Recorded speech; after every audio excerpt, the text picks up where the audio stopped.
you welcome me back after 2.5 weeks. Yes. Nice intro. Exactly. This way. Welcome to the URBONUS podcast, guys. Augustas Šuliauskas, Donatas Urbonas, Hello, Aurimas guys. behind the camera. It's been a while. We were off for 2 weeks, I guess. But even more. I don't feel like we missed something, There were no big transfers. There were some crazy, but I would say shitty things happening in the domestic leagues. A lot of crazy stuff. But other than that, I think everyone is just waiting for the finals, domestic league finals to finish. And then everything is going. The news are going to pour in because as I think, and probably there are a lot of deals that are being made as of right now. But teams just don't want to have external news about them during the final series. And most of these teams are playing in the EuroLeague, so they're just kind of waiting to announce some guys after they finish the season. I would say is it so slow? 50-50. There are some deals that they're done, but there are a lot of things that are still happening. And of course, the conclusion of the season will help to, let's say, fast forward all this process. But it's still a lot of uncertainties, I would say. To me, as a content creator, the worst part is that in 2 weeks, I guess, we have these Olympic qualifiers, then Olympic Games, and there will be no such thing as a break. So that's a bit problematic because if you remember the last season, off season, I had so many podcasts with players because we had 1 month of free agency things happening. So I had Shane Larkin, KP, Thomas Walker. We had this huge break. You had now. I mean, I want, and we're trying to organize something with Eric McCollum. But the problem is that most of the guys didn't finish the season. Eric was also on his break after finishing the season in Turkey, and then we have the Olympic qualifiers. So it's pretty intense summer. I just hope somebody does the announcement of a new contract this summer, just like KP did last year. Where basically he resigned a new contract and the first appearance he made was on this podcast. Oh, yeah. So it was Hopefully. Every Partizan fan watched it. So. Yeah.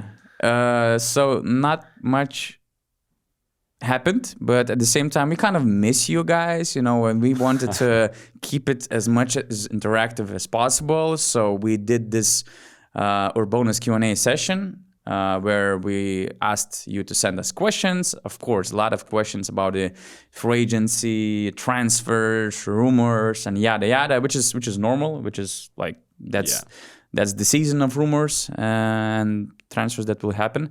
And you were able, of course, we gave a priority for BN Plus members, so you will hear probably 90% of the questions coming from BN Plus that we received on Discord services or on our website. But we also ask you to send us questions on social media, YouTube, Twitter as well. And Q&A session means that the entire episode will be available only for BN Plus members. So go and subscribe us on basketnews.com/plus. We have an amazing deal right now. 1 month free trial. So you just subscribe us on BN Plus and you get 1 month for free. And then you decide if you like the extra content that we give to our subscribers, if you like our Discord community chat, if you like to share your ideas with our community members on Discord services, where I would say you can find the most quality, basketball discussion in Europe. No violence, no insults or whatever. Of course, sometimes we have some Serbians and Greeks over there. It's impossible to avoid it. But I would say it's very, very quality. Very diplomatic is the right word, I would say. Yeah. So let's go with the questions. The first one comes from, just a quick shout out to 1,221 BN Plus members that Let's go. It's amazing. Your support is amazing because it lets us to create more additional content, to go to some places. Like we're going to go to the NBA draft in New York to show you how the draft is happening. What are the behind the scenes? It helps us to have more analysis of Augustas. It helps us to have BN Plus Q&A sessions, a lot of extra content. So Thank you all. Special shout out goes to Dave Gassman, sportscarstime.com, Jonut Georgescu, our GM subscribers, and also a group of all-stars.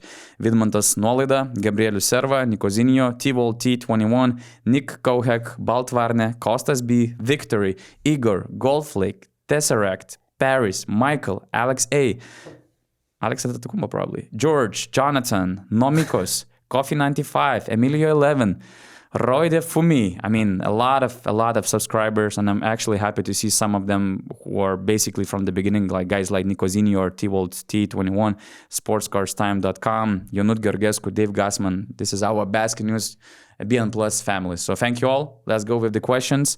And we start from Double M BN Plus subscriber question. Actually, it's a multiple question. Do you see Luka Vildoza going to Partizan? Not really. I don't know. I mean, why? Why? Yeah. Why? This was my Partizan reaction needs when I saw Luka the Vildoza? question. First of all, he's under the contract with Panathinaikos. Second of all, he played for Red Star. And thirdly, do they really need a player like Vildoza right now? Yeah. They have a clear paper sheet on their roster for the upcoming season. I imagine a different type of guard there next to Kevin Punter. For example. I don't have an example, but it's just less scoring, more passing, more Lorenzo creation. Brown. Yeah. I mean, Lorenzo Brown on any team would be amazing. So he would be an amazing addition to Partizan. Darius Thompson. If you were, I would prefer Brown as well. It seems like we're playing the game where I have to choose two players. Okay, and Lorenzo then you give stays me in another Maccabi, one. which I wish. I want Maccabi to still, stay strong, and I think that Lorenzo is a great fit for Maccabi. So Lorenzo is not going anywhere. Darius Thompson, the agent of Darius Thompson, is coming at Jelko. Hey, Jelko, Darius Thompson on the table. See, I have to look at the other options that they have. Is it both? You're talking about Thompson and Vildoza. Both did not have great seasons last year. Yeah. So do Partizan also want to go for a player that had a bad season, or do they want something that's up and coming that just have a great season? Do they bet on a player that might bounce back, or do they go with a more safer option that already produced great last season? So I think the point guard position for Partizan has been talked about a lot in the last years, because they basically had a lot of guards just there and playing the one position. So I'm really interested to see if Željko Obradović changes something up and goes for a more of a real old school type of point guard, or he keeps to his let's say last year's tradition and stays with just a guard there. You've said you're looking for a point guard, different type of point guard next to KP. What if KP leaves? Okay, you're starting this way now. What if he actually leaves? Because it's not out of the question, actually. That's the most interesting thing about Partizan and off-season. Nobody is safe. From what I hear, everybody might, potentially might be moving. So that's crazy. Nobody is safe on Partizan team? Exactly, is not safe. Why is that? I don't know. That's because they're not happy, or I really don't know, because the whole situation is really strange. Zach Lidey, Kevin Punter, the core players of Partizan, they're potentially on the move, or they're able to move, and it's weird. I love this core in Partizan. With some additional pieces, you can make it a really solid core, but I don't know what happened. But it's maybe just they've been together for 3 years. And that just like in any other couple, basically, after 3 years, you either move on or you leave. Yeah.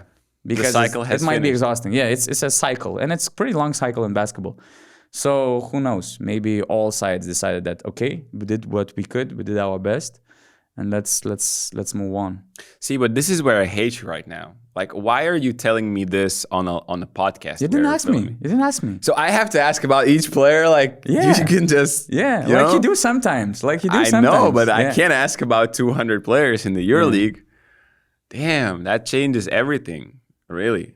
I mean, why are we talking about it? Adding Vildoza or Darius Thompson then in the first place? Because Yeah. Partizan has to figure it out. The main players in the beginning, do they keep those two guys, or do they start building another core? And if they do, I mean, wow, they can basically build an entire new roster, just like Panathinaikos did last season. And what Panathinaikos did, to answer the question, they were going at the players one by one. Their main target was Matthias Lezort. We signed Matthias Lezort. We see who fits him best. Yeah. We add Kostas Lukas. So that's how I think Partizan should move on as well. And Luka Vildoza shouldn't be one of the priorities. Maybe in a bigger picture, after signing few major players for your project, for your new core, then you might see if he fits your style, if he fits your roster or not. At this point, there's no need to consider him by Partizan, in my eyes. In your eyes, you're a good guy. And now I understand why I wanted this question as first. You see, like, this seemed to me like a random question, but when you... Very tricky question. Yeah. Now I see. You couldn't expect this question about Luka Lorenzo Vildoza Brown to be so interesting. Lorenzo Brown actually would make a lot of sense if you are starting like a new project as one of the first two options. The second question is actually about Lorenzo Brown coming from Double M Agency. If Lorenzo Brown leaves Maccabi, who do you think will replace him? It's funny that you mentioned. But I actually had PJ Dozier as the option for them. Do we have a trade over there? If Željko wants to do it, why not? I mean, it's obvious. It's not obvious for everyone, but I just feel like Maccabi are having to deal with this problem of they're not going to play at home for one more year, probably. We have seen rumors. I don't know how much it is true. Probably you're just going to see according to the situation, but it seems like they have problems with money, with the budget, with no of their income coming from the fans and tickets. So it seems to me that they're, kind of shopping Wade, Baldwin, Lorenzo Brown, the biggest contracts that they have. I'm not sure how this is true, but I don't believe that core is staying together this summer. Like the duo of Brown and Baldwin, although I would love to see it for another year because I just think they fit perfectly and they were so close to the Final Four this year. And this core deserves the Final Four. It's a absolutely must. To have this core without the Final Four, it's huge. Absolutely. So I think, PJ Dozier makes a great case for Maccabi. Maybe a cheaper version, player with a lot of potential, already 1 year of EuroLeague experience. So I think he would fit in just as well. I actually have a list of point guards who were supposed to be free agents, and PJ Dozier is one of the top names actually, because now I have Mike James. Maccabi cannot afford Mike James. Keenan Evans is an interesting case, but he will be out. He will be out for a lot of time. Who knows how his situation with Olympiacos will settle down. And after that, Ife Lundberg is becoming a free agent. But after all these names, I mean, the list is not stacked. There's some superstar options. This list did not inspire me. Unless you go for NBA options, which we cannot come up with yet. And also if you're changing, if let's say you need a good player to start building your team, NBA options are going to wait until August, until September. I mean, Kendrick Nunn waited until what was that? End of October? Yeah. So, you just can't do that. Or you're really betting on yourself, finding an NBA prospect who is not, finding a fringe NBA player who is not going to have a contract and betting your season on that. But that's a risky move. But Dozier makes a lot of sense. Yeah, to me, he's like Maccabi style of player. I just know. I just thought about him and I'm like, I'm not going to search for any other options here. Do you see Panathinaikos going for Furkan Korkmaz, or generally would you see them going for a player in the position 3? And if yes, who do you prefer? Not Hezonja. Hezonja has to be excluded from the conversation. Does Double M know something about Hezonja? We should ask him. Yeah. I think for sure they won, but if you want to keep winning, you have to improve your roster. It doesn't have to be a lot of players. One or two pieces that maybe didn't fit this year, you might try to add there. You might try to add in the position that was constantly targeted during the playoffs. And it was this free small forward position that was, targeted during the whole playoff series and in the Final Four. And I think if they can get an upgrade there, it would be huge. Shawn Shields wants to get out of Milano. Bouncy Carlson, again, with the Maccabi situation of the money. There are a lot of really solid options, both in the EuroLeague and fringe NBA options at this position. So why not? I would go for it. I probably wouldn't go for Shawn Shields. I don't need another ball-dominant ball handler on the perimeter. With Slukas, with none, I'm not sure if I need that. I think Shawn Shields can play well, really well off the ball as well. And, those Efes teams always had Kruno Simon at the free.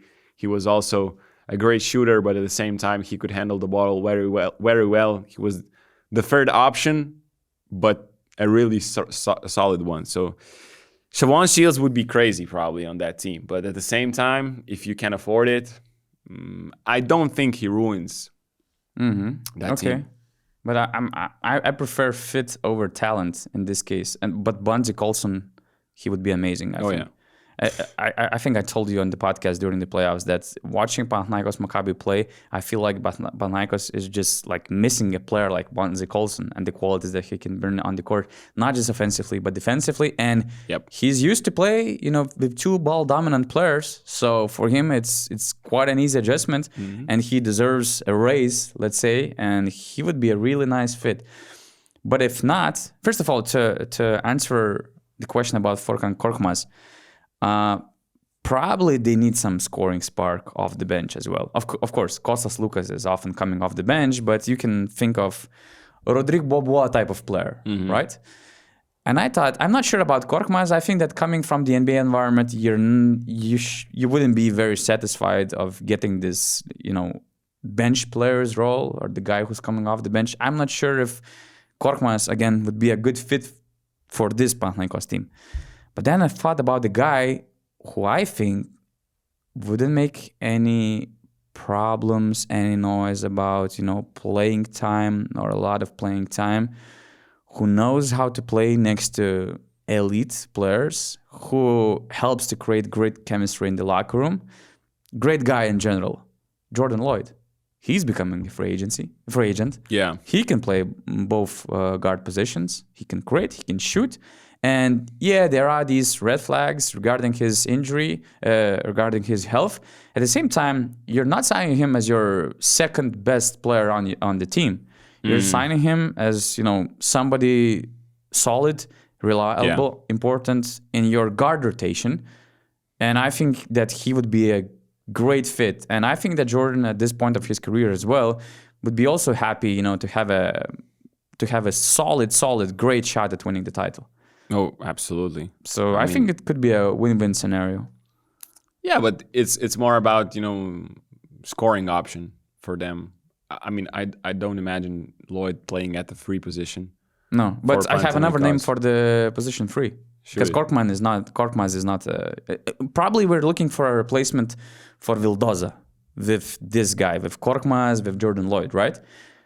PAO still didn't decide yet on Vildoza, but they might also change Juancho Hernan Gomez. You know what I would do? Okay. I would use Grigonis in the Vildoza position, and I would sign a starting free man. Probably. That makes sense. Ataman doesn't need a long rotation. Maybe just, to survive the long season and to have more bodies, but at the same time, I agree with you. Play Grigonis in that role. Papapetru stepped up at the end of the last season. Papapetru can be a backup at the free. Get a really strong small forward, and you're fine. You're. If you keep Kendrick Nunn, that's the first question for PAO. Yeah. If he stays, then you can think about everything else. But you move Grigonis back to his natural position. You sign a really strong free, and you're right there again, competing for the title. I have another name, let's say cheaper option, and the guy, again, who's not going to steal any spotlight of the core players that you have. What do you think if Juancho leaves What if, I mean, still, you have options. Grigonis can play at the 3, Papa Petru can play at the 3. So it's not like, let's say in this situation, you don't need a star forward.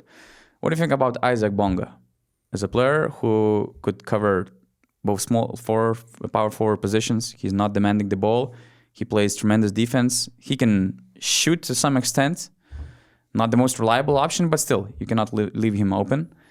And, you know, just a glue guy coming off the bench. Again, as I've told you after the Final Four, I don't need more superstars on this team. I need great role players to play their role at their best. That's it. Because they're already EuroLeague champions with what they have.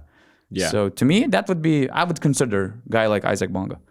Yeah, if he can make the 3-pointer, he's a really valuable piece for any team, for any contending team. But to me, just the problem with him is that he can make the open shot, but it's the way the opposing team treats him. Like usually they leave him wide open. He makes it or miss it, they don't really look at it, but they ignore him because they're willing to take that risk. So my only concern with Bonga and PAO would be how would Slukas and Nunn, let's say, if they play all together, if they're not going to lose a little bit of spacing because of having Bonga on the floor. Because he can make that shot, but I don't think teams are ever going to be, you know, staying close to him because they would rather have Bonga shooting than Slukas or Nunn. But otherwise, Ogush Senturk. What will be the Keenan Evans saga with Olympiacos? This was just a short part of our Q&A episode. If you want to see the full, where we talk about Keenan Evans' situation and potential Zalgiris transfer rumors, subscribe to us on BasketNews.com/plus.